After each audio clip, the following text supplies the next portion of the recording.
Hello, today we will be make a cake from Skylanders Countdown. So what we do, well, before I started, I like to thank you for I so appreciated that I got so much feedback and comments. Thank you very much for your feedback, and thank you very much for your comments. This cake being basically asked many times over, and I love to make it, and I'm a big fan of Skylanders myself, and so thank you very much once more again. I really appreciate it. So we started with we're using 2 boxes of the butter cake. You can use, of course, any cake what you like on your choice. We bake it in a rectangular tin, cool down, level top, and flip over on our working board. It's a little bit notched, right? So what we do is we take our toothpick and we find it roughly where is our middle, and with another toothpick to just give us better idea, we making patterns of our countdown character. So what we have, and this is here will be our countdown clock. So what we do next, we start trim it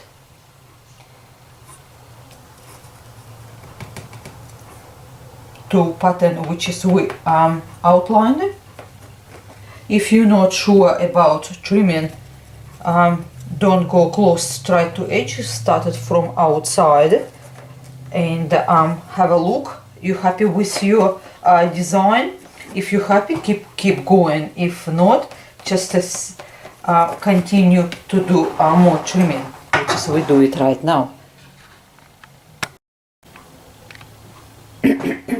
After trimming, that's what we got roughly on our design. And what's happened is next we're using a classic chocolate frosting from a supermarket I purchased, and you can use any frosting on your choice, your favorites, or you can make up your own. So what we do, we frost all over our cake.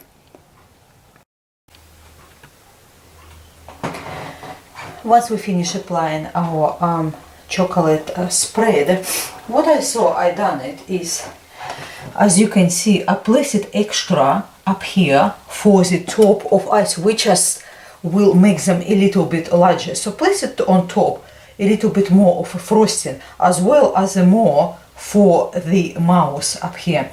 Just a sort of tiny bit more. The reason is because we want to make mouse more stand out.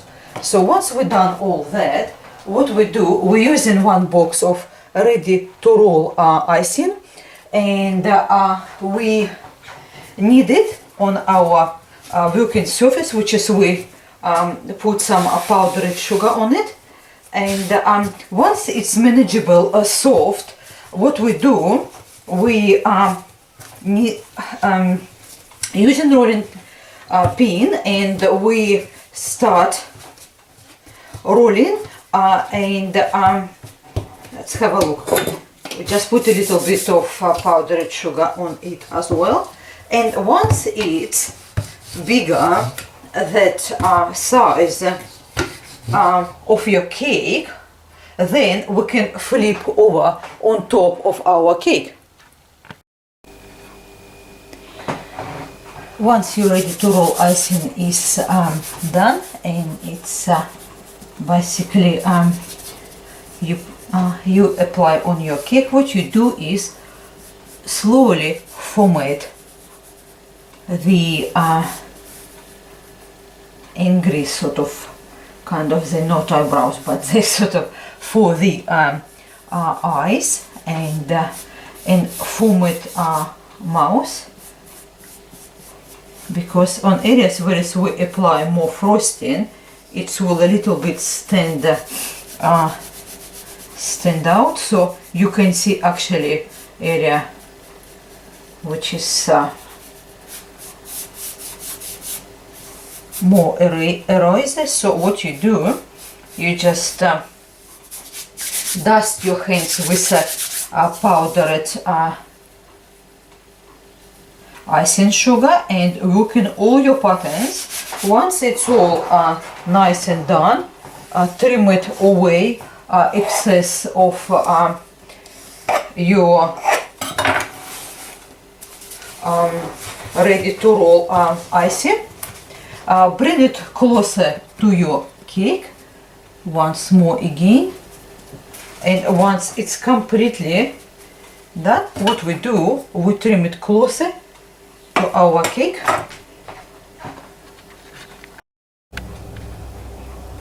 Once we trim away all extras, that's how our cake look like now. So what we do is we take our toothpick and draw our patterns, which is eyes, very big eyes here, right here. Make sure just you're able to see, and we draw the big sort of long round for the ticking clock. And what we do is, after we use blue liquid food coloring, and we're using yellow liquid food coloring, yellow for the eyes and blue for all over body. So what we do is we started from blue and start applying everywhere on the areas where it needs to be covered with the blue coloring. Once we finish applying blue and yellow, that's our cake on this stage look like. So what we do, by the time it's all setting, drying, and basically what we have to do is we have to a little bit outline our teeth. So what we use is white gel food coloring. It's a Wilton brand, and this is black gel food coloring, which is I add tiny bit of white and tiny bit of black. And what we do, we mix it together, and just a tiny bit of sort of black. We just needed shade only, because we want tiny bit just to outshade some massive sort of teeth. So if you see that it's too strong, add a little bit white. If it's not enough, add a little bit of the black. And we just want tiny bit to outline and making more realistic. Once we've done our teeth, what we do, we also going for our cloak. So for this, I'm using orange gel food coloring. This one, AmeriColor brand. You can get it in Wilton as well. And what we do, we apply a circle from this kind of coloring. Or if you want it, if you have one of those food edible decorating pens, you can use orange from there. What I will do, I try to use today just a liquid and gel food coloring. That's what we got on this stage. We outline with orange gel food coloring our cloak, and a little bit, if you want to have lighter shadow of a blue, simply mix white gel food coloring with blue gel food coloring, and you can get this light shade. It's not really necessary, but for outlining eyes, best of all use a food edible pen, because you will find that it's much easier for you. You can use black gel food coloring as well. I use quite often, but for outlining, sometimes I didn't get used to before, but since I bought it, I start using it, and it does seems easier, and it does seems a little bit less messier, but it on end result basically is same. So whatever you find it's more comfortable for you, use that basically, or whatever you have available. So what we do, we draw with black food edible pen our pupils, and what we do is after we draw with we can use our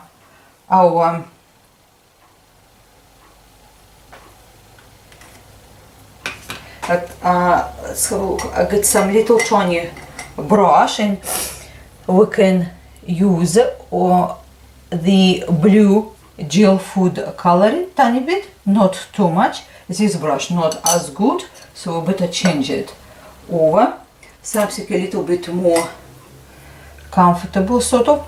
I find it this color is a little bit too dark, so what we do is we take a little bit of gel food coloring, the blue one, a little bit tiny weeny bit of white, and let's color rest of our eye with the blue. You can use blue liquid food coloring, but you have to take a very small amount, make sure it's not doesn't get any smudges. Once we finish apply all our colors, that's how our countdown look like. So it's the last bit left. I purchased some of red licorice. They come sort of a strawberry flavor, red licorice, basically. So what I done is I bend it over like that and just cut it a little bit edge. So what we do is we take our toothpick, pierce a little bit inside to make it entry, and we put it inside, and this is our dangerous point. So this is our Skylander Countdown. So basically, as you can see, we use all blue, black, yellow colorings, and outline, add a little bit white gel food coloring too if you like to outline some parts. I added tiny bit of the golden dust to just make it a little bit Cloak a little bit more exciting. And so I really hope you do like our countdown, and please do write your ideas and comments. Love to hear from you. Subscribe and do not touch dangerous point. Thank you very much for your time with me. Until next time, goodbye.